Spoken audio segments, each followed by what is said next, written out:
Dainik Bhaskar TV में आपका स्वागत है। आज हम आपको रूबरू कराने जा रहे हैं उस शख्सियत से जिसने पार्टी के निर्णय का सबसे जम के विरोध करा, जनता की आवाज़ को बुलंद करने का प्रयास किया, क्योंकि शहर की जनता अब बाहर के किसी भी प्रत्याशी को पसंद करने के मूड में नहीं। पनेरू जी से बात करेंगे। स्थानीय प्रत्याशी का मुद्दा पनेरू जी की पहली प्राथमिकता में शामिल था, तो जानना चाहेंगे कि क्या रणनीतियां तैयार की हैं, किस तरह से निर्दलीय प्रत्याशी के रूप में उतर के जनता की सेवा करेंगे और जनता के बीच पहुंचने का काम करेंगे। नमस्कार पनेरू जी। नमस्कार भाई।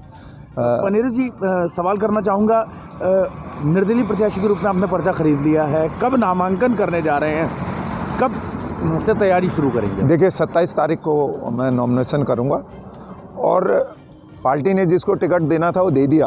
उन्होंने हमारी सेवा, हमारे संघर्ष, हमारे खून पसीने की कमाई जो हमने दिन रात 15-20 साल 30 साल जो कांग्रेस की मूल बुनियाद थी उसको हमने खड़ा करने का काम किया।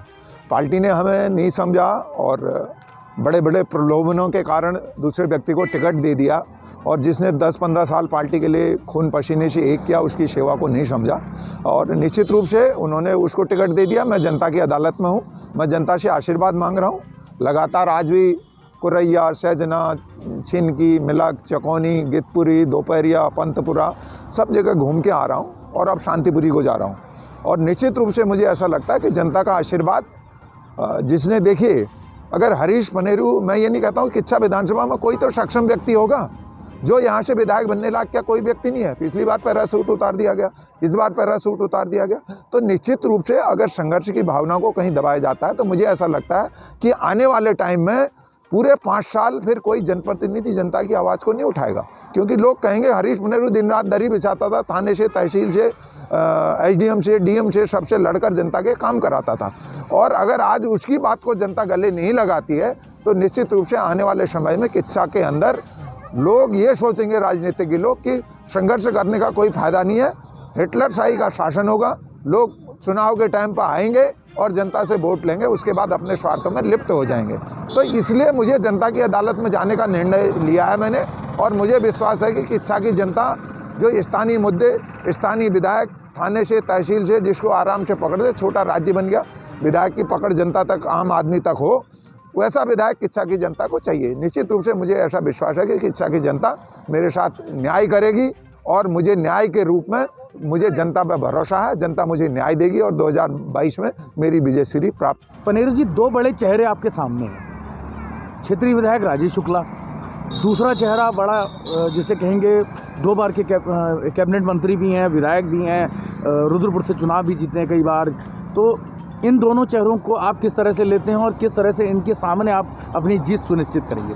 देखिए, चेहरा मैं समझता हूँ वो बड़ा होता है जो जनता का लोकप्रिय होता है। दोनों घिसे पिटे चेहरे हैं, दोनों को जनता देख चुकी है। 10 साल क्षेत्रीय विधायक का काम देख चुकी है और 30 साल रुद्रपुर से हारे हुए महानुभाव को देख चुकी है।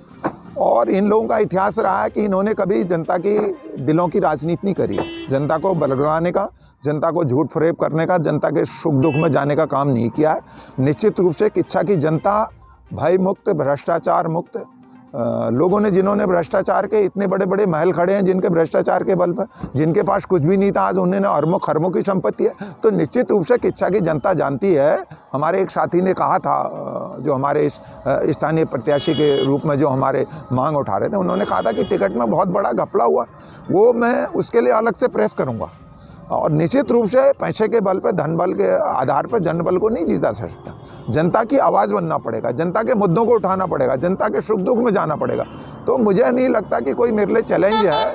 और निश्चित रूप से जनता, इनके काम जनता चाहती है कि ऐसा विधायक बने हरीश पनेरू, जो जिंदा दरी, जिसके गाड़ी में दरी रहती है, जनता के मुद्दों के लिए हर समय तैयार रहता है, उनको ऐसा विधायक चाहिए। मेरे लिए कोई चैलेंज नहीं है और मैं जनता की अदालत में हूँ। मैं चैलेंज वो मानता हूँ, छल प्रपंच से, धन बल के आधार पर, पैसे के आधार पर तो आप कुछ समय के लिए जीत सकते हैं, लेकिन लंबे समय तक जिसमें अपने चलने की, अपने पाँव नहीं संभाल पा रहा, वो जनता को क्या संभाल पाएगा।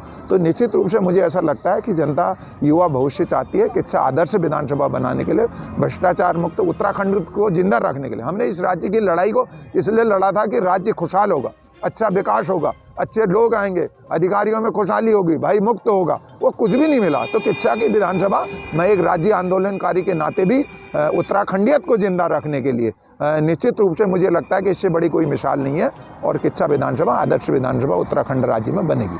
पनेरू जी, एक सवाल बहुत ही ज़्यादा आज बाजार में चर्चा का विषय बना हुआ है। आप 7G के नाम से पुकारे गए, आपकी टीम एक बड़ी थी, वो धड़ा टूट करके गया है, कांग्रेस प्रत्याशी की तरफ गया है, उन्हें किस नज़रिए से देखते हैं जो लोग आपके बीच में से चले गए? नहीं, कोई बीच में से गया नहीं है और निश्चित रूप से राजनीति में महत्वाकांक्षाएं होती हैं और हमारे सब साथियों ने संघर्ष किया, मैं उनको धन्यवाद देता हूं। हमने एक टीम एकजुट होकर लड़ाई को लड़ा और पार्टी हाईकमान ने हमारी बात को, साथियों की बात को नहीं समझा, तो निश्चित रूप से उनके मन में दर्द है।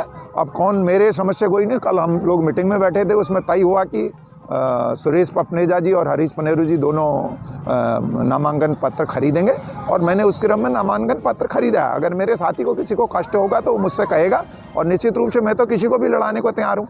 जब कोई नहीं लड़ना चाहता है तो मैंने कहा भाई कोई नहीं लड़ना चाहता है तो स्थानीय मुद्दे के आधार पर, स्थानीय भ्रष्टाचार को हटाने के लिए, बेईमानी को हटाने के लिए, लोगों को न्याय दिलाने के लिए निश्चित रूप से हरीश पनेरू जनता की अदालत में जाएगा। तो सब साथियों ने मुझे समर्थन दिया और मुझे नहीं लगता कि कोई टूट है और ये राजनीति में कुछ किसी को दिखाने के लिए कोई खींच के दबाव में कहीं ले गया होगा, लेकिन दिल से सब साथी हम एक हैं और निश्चित रूप से किच्छा विधानसभा में स्थानीय जनता की, किच्छा की जनता की जीत होगी भाई, और भ्रष्टाचार हारेगा, अन्याय हारेगा।